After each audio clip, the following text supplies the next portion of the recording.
G'day people, I'm Sharon, welcome to my channel. Today I'm making a second bag for Aurora. I've already made her a fully reversible library bag and now I'm making a fully reversible drawstring bag. The size of these bags can be anything you want. This particular drawstring bag doesn't need to be huge.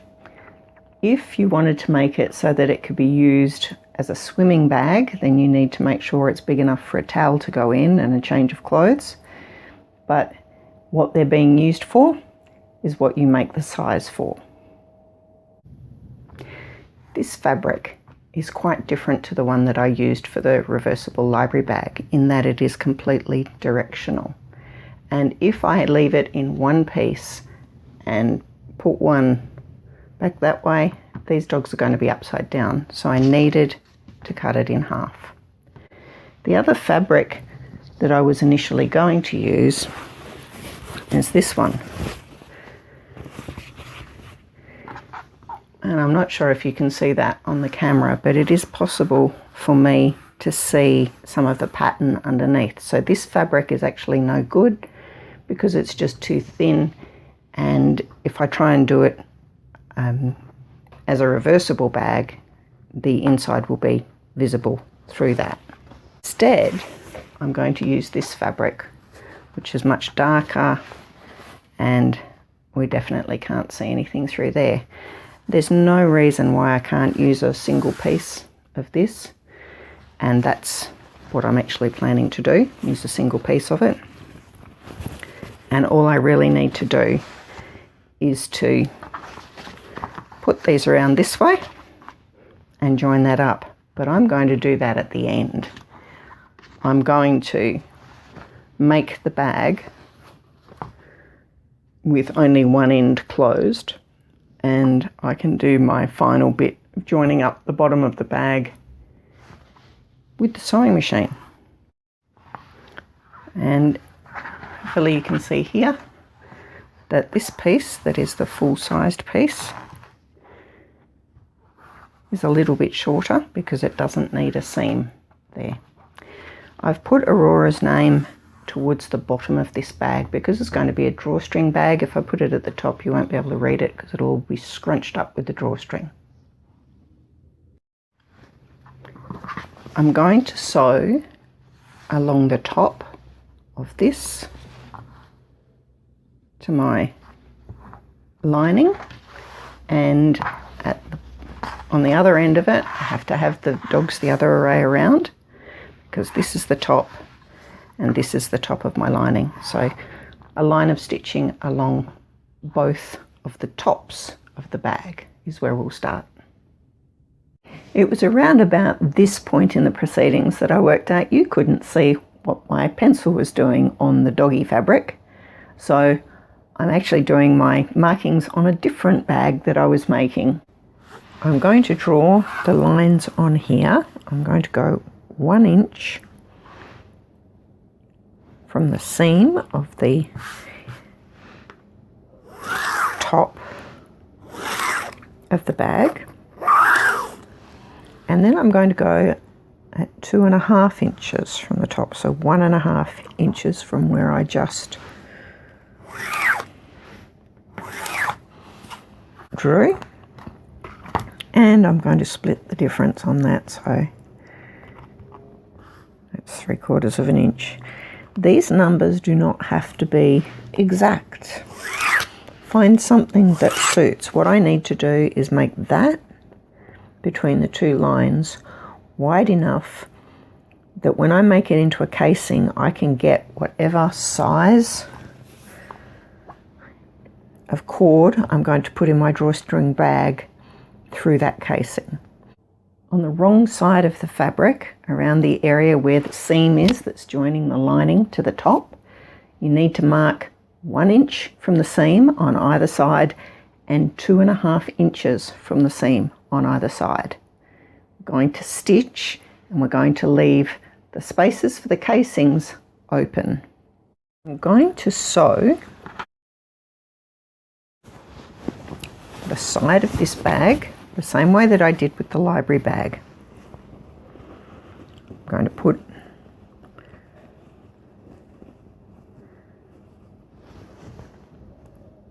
these together.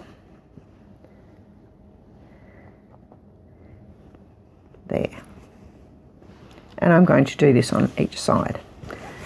I've got one end of this particular bag is closed and one end is open. But these other markings here are important to me. And the reason they're important is that when I stitch my side seams, I need to leave that bit open so that my cords can go in there later on.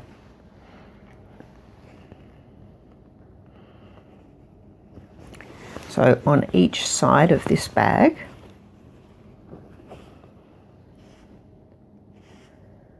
I'm going to have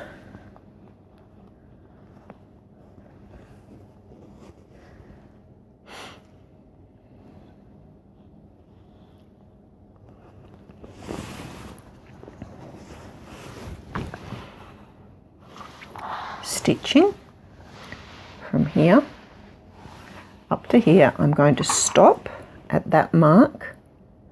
I'm going to do something to end it off, and I can either do that with a lock stitch or with doing a forward and back, and then I'm going to leave that bit open, and then I'm going to do same thing, lock stitch there, work my way over to this one and lock stitch there, leave that bit open, and then carry on to the end. And I'm going to do that on both sides of the bag. I've sewn that, and I hope you can see the stitching goes along and it stops. Then there's an inch and a half, then there's an inch sewn to there and carried on for another inch, and then there's another inch and a half that's open. The next thing I'm going to do is what I've done on the other side.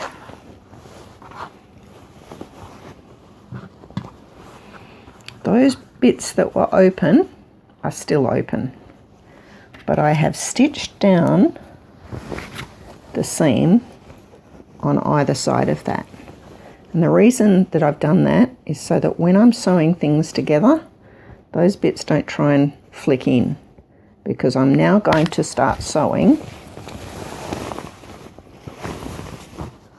over here.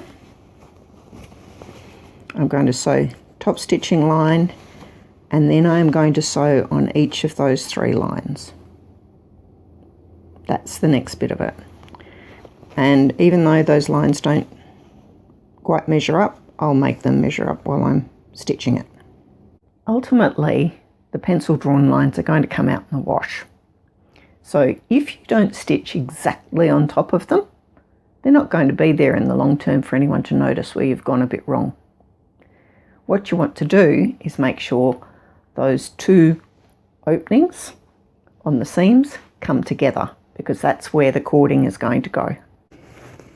This is the one where I actually made that opening bigger, and I want to put 2 cords through so that I can pull it from either side. So I'm going to do an extra row of stitching in each side down the middle that I will be able to separate the 2 cords.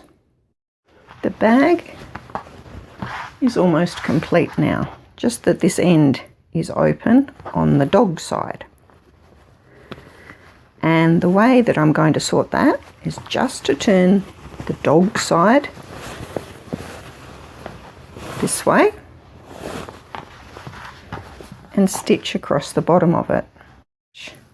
The short stitch, give myself a little backwards and forwards, and then a part that's a very long stitch, and then a little backwards and forwards, and then back to a regular size stitch, and that gives me an opportunity to press this seam.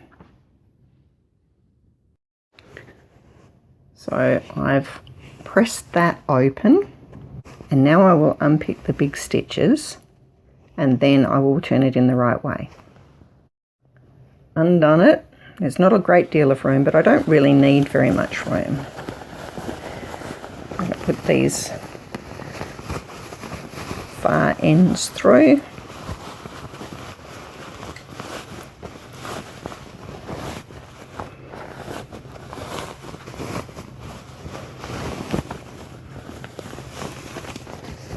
And I've got plenty of room to turn these corners, so I'm going to put a thumb inside, fold along one seam and then on the other seam and hold that while I pull it through.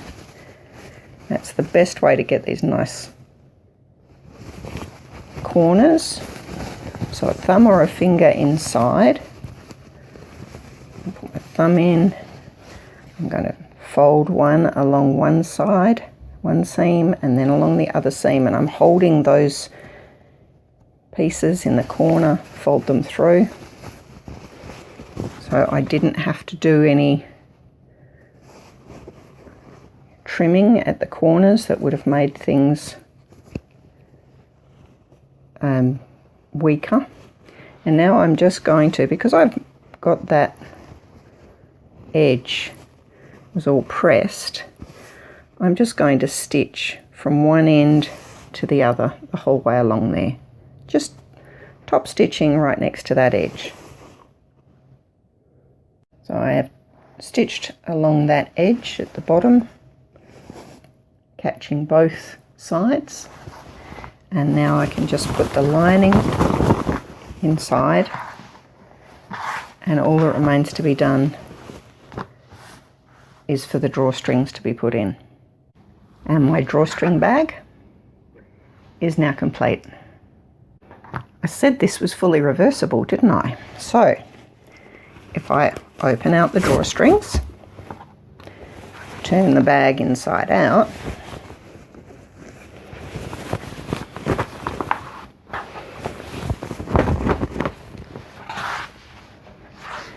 now remember, because I've got these gaps open completely, I can get this one and pull it through to this side.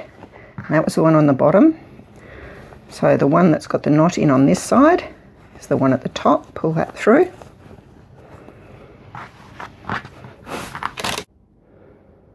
And yes, it's a completely reversible drawstring bag. 2 bags done for Aurora and one for another little girl. All reversible. And if I don't get it into the post soon, it's not going to be there for Christmas. So I better get going. See you next time.